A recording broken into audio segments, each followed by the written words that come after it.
I am not reviewing this series as a Gundam fan. I am reviewing it as an anime on its own and comparing it to its prequel, Gundam SEED. Okay.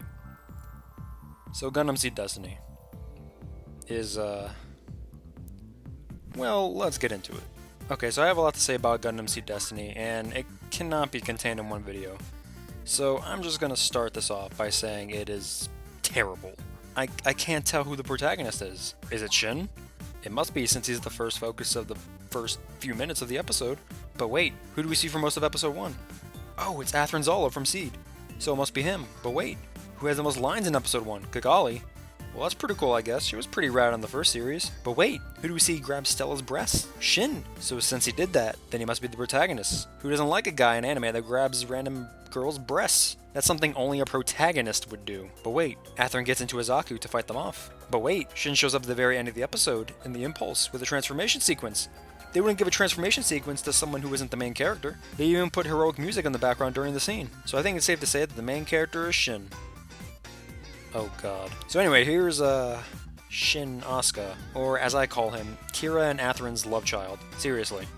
He pretty much looks like Athrun with Kira's old hairstyle. I usually like douchebag protagonists, but he overdoes it. Even though the Inuyasha anime was a mess, the character himself was kind of likable, even if he was a douchebag. That's mainly thanks to the comedy relief and the fact that we are shown how much he cares about other people. With Shinn, sure, he claims to care about other people, but we just see him act like a tool and cry about his family, which is understandable, I guess. But wait, why is Shinn crying about his family? Oh, because they died on Orb. You know who he blames for the deaths? Not the Earth Forces, not the Freedom. He blames Kigali's family because her dad refused to pick a side. Therefore, he now hates Orb, his former home. And since Kigali's dad was burned, he has to hate someone, so why not his daughter?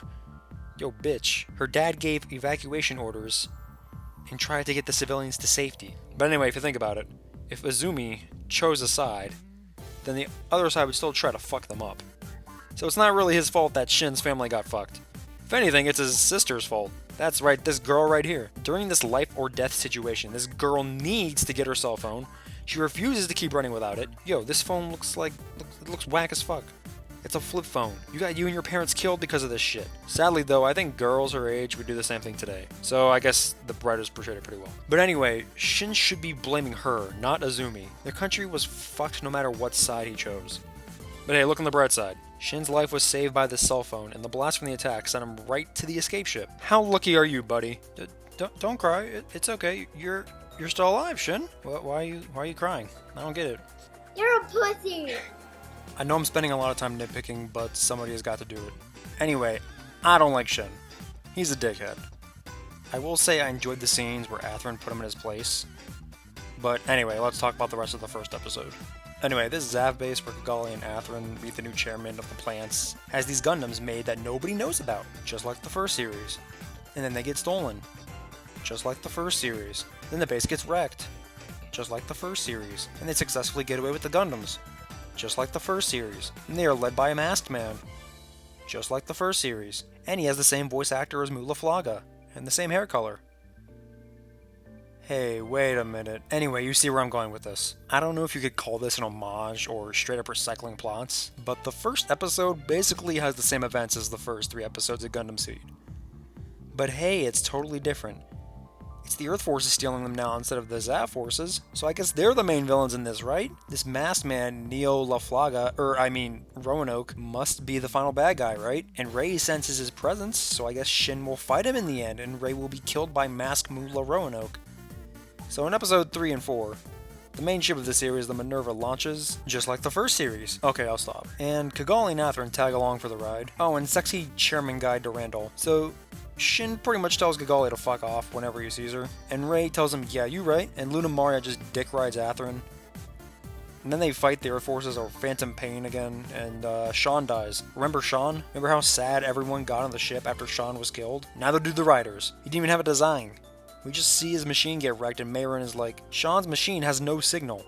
And that is the last and the only time we hear of him. Sorry, Sean, your name was so plain that we couldn't give you a character design, so we're gonna have to kill you off. So anyway, they get out alive, but they find out that Junius 7 is falling towards Earth. So ZAFT forces go to try to stop it, and they find out that former ZAFT soldiers are trying to drop it because they believe in Athrun's dad's ideals. Athrun goes to help out and hears about this, and it's like, no, not daddy. Oh, and he's and Diarca are there, and Zaku's. I thought they would have kept their previous machines, considering they are Gundams, and Gundams are usually better than the regular mobile suits. Apparently. But yeah, Isaac as a commander. That's a stupid fucking idea. He's more hot-headed than Shinn. Oh god, now I'm imagining Shinn as a captain. Oh no. So they partly break it up, and some of the other gets fucked by it. And pictures released by the leader of Logos, Jibriel, who apparently runs Blue Cosmos. Yo, fuck this guy. Bring back Azrael. Where the fuck was this guy during the last war? Oh wait, he was in his basement. That's all he does. Azrael was on the front lines. This guy isn't threatening. Him and his blue lips and soft voice. He reminds me of someone. But yeah, he's the reason the pictures of the attack got out, and why Earthlings get pissed off at the plants. Why does he hate the coordinators and want to start war? Because space racism. Spacism. So they attack with nukes, and they get fucked by ZAFT, so fuck the Earth Forces. Now war breaks loose. Athrun goes to visit Durandal, his most trusted friend he's known for years. So Athrun talks with a bunch of people, meets a fake Lacus, and joins ZAFT again. Why the fuck did he rejoin ZAFT? I don't understand why he did it. I understand why the writers did it. They did it to give Athrun a purpose and SEED Destiny. Otherwise he'd be doing nothing. But his character completely resets itself from what it was at the end of SEED. Realistically, Athrun would not rejoin ZAFT. I can give many reasons why he shouldn't. He would leave his girlfriend behind. He would be going against everything Kira was fighting for in SEED. The chairman is sketchy as fuck. They have a person posing as Lacus. Speaking of which, let's talk about that one. I think this should have put up some red lights in Athrun's head. Wait a minute, what would happen if the real one showed up? Oh shit, well since the chairman got this fake, then what is he gonna do about the real one? Oh, I should ask him. Those are things he should be thinking about. Athrun, come on man, you're smarter than this. Oh, and why the fuck didn't he call Kigali or Kira to talk about this whole proposal to join ZAFT? They are literally the most important people in his life. You think he'd run it by them, and you think he'd tell them about the fake Lacus. Since you know Kira's dating her. But he's like, nah son, I'm gonna go with my impulse, get it? And joins ZAFT. And when this happens, Orb joins the Earth Forces so they don't get wrecked by them. So now they can get wrecked by ZAFT, who have proven in the past that they are way more threatening than the Earth Forces. Kigali wants none of this shit, but she is forced to marry this man named Yuna, who she apparently was arranged to marry since she was a kid. Where was he in SEED? Oh wait, the writers just randomly put him there to give Kigali more purpose. So while this is being arranged, assassins come to kill Lacus. Oh yeah, every main character from SEED is living in Orb, by the way. Kira and Lacus run an orphanage. Their home got destroyed, so they're living with Ramius and Andrew. So these assassins then proceed to get destroyed by Ramius, Andrew, and Kira. This was actually the best episode out of the first quarter of the show. I don't know, it was just refreshing to see these characters kick ass. Andrew's prosthetic arm with a damn gun, and Ramius maneuvering around and killing these guys were great. The fact that Kira didn't mind piloting the Freedom was a nice change of pace. He knew he had to do it and didn't hesitate to pilot the Freedom. And he didn't seem to give a fuck that the assassins killed themselves. He's like, yeah, I've seen this shit before. So I guess Kira is the main character? Well, anyway, they find out about Kigali's wedding and Kira kidnaps her. The Archangel launches again with the same crew as before, except for Sai. Why does no one mention Sai? Where is he? I guess they are going to stop the war by themselves? Or just to keep Lacus safe? I don't know why they couldn't call Athrun or something with video chat and tell him what the fuck was going on with Orb and shit. They knew about them joining the Earth Forces, and I'm pretty sure they knew about Athrun going to the plants. Whatever, at least we get to see the Archangel travel now. Oh, we don't? Oh, it's the Minerva, and it's great characters! Yay! So they escape Orb, and Shinn gets SEED mode. Seriously, everyone and their mother can get SEED mode. And everyone congratulates Shinn for his crazy tirade and murdering everybody. Rei continues to be uninteresting by having only 1 to 2 lines. Athrun shows up, and Luna Maria continues to hit on him because she's a girl, and that's what girls in anime do. Shinn thinks Athrun is a fucker because he used to be with Orb, and refuses to take orders because he's a brat. Then we get a filler episode where they liberate a city. This episode did not need to happen. For reference, it's episode 18. The town could have just been a normal town, not under oppression, and they could have just chilled there, but Shinn needed to show off his huge dick and get everyone to love him, so I guess that's why it exists. So everyone is fucking around, and a concert by the fake Lacus is happening. Mayrin and Luna Maria are jealous of her relationship with Athrun, so they attempt to flirt with him. What interesting characters. Luna Maria has done nothing at this point. She just provides exposition to Shinn and flirts with Athrun.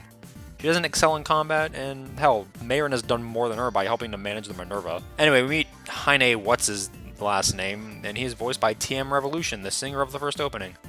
You know who else was voiced by TM Revolution? Oh. I'm just gonna put this right here. Anyway, he joins the Minerva crew and they find him to be very likable and outgoing. Everything is going great with this new addition. Okay, buddy, you're not making this any better for yourself. Oh, and Durandal says some sketchy shit and asks Athrun where Lacus is because he wants to bring her to the plants. Athrun does not think this is suspicious at all, and he tells him he doesn't know. I feel like this should tell Athrun that, oh, he's trying to kill her because he already has a fake one with bigger boobs, more stage presence, and super bubbly. Actually, yeah, go ahead and kill her. Anyway, after this, everyone goes into battle.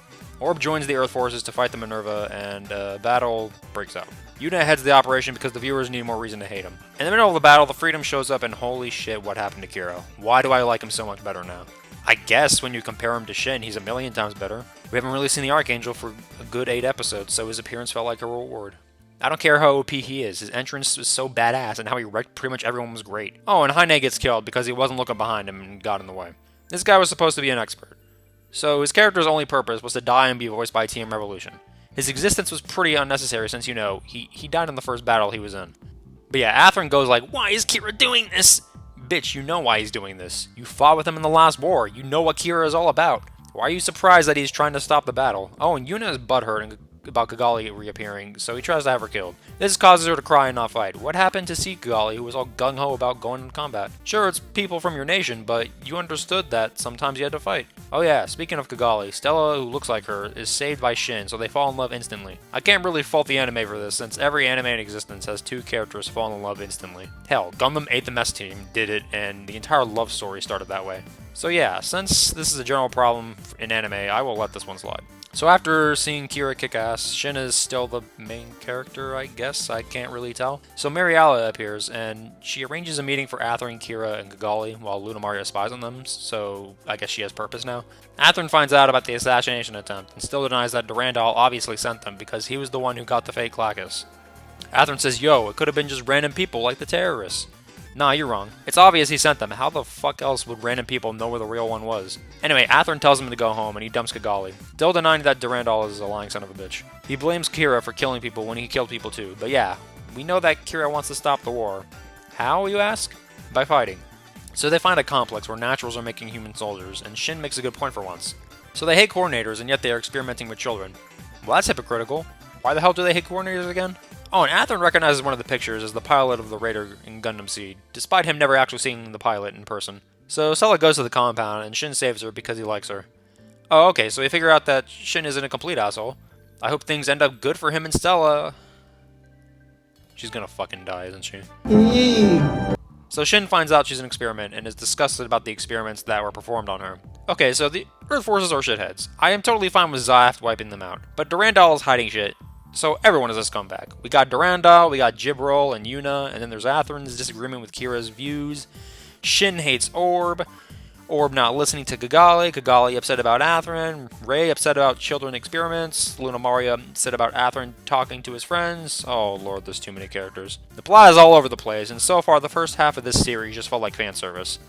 Do you now see why I can't talk about the plot in just one video? Animation looked fine, the openings and endings were good, despite the reused clips. Gundam designs look fine, though the Impulse and Guile look bland as fuck, so I guess that's why Shinn and Stella like each other. How about that second half? Tune in to the next part to find out.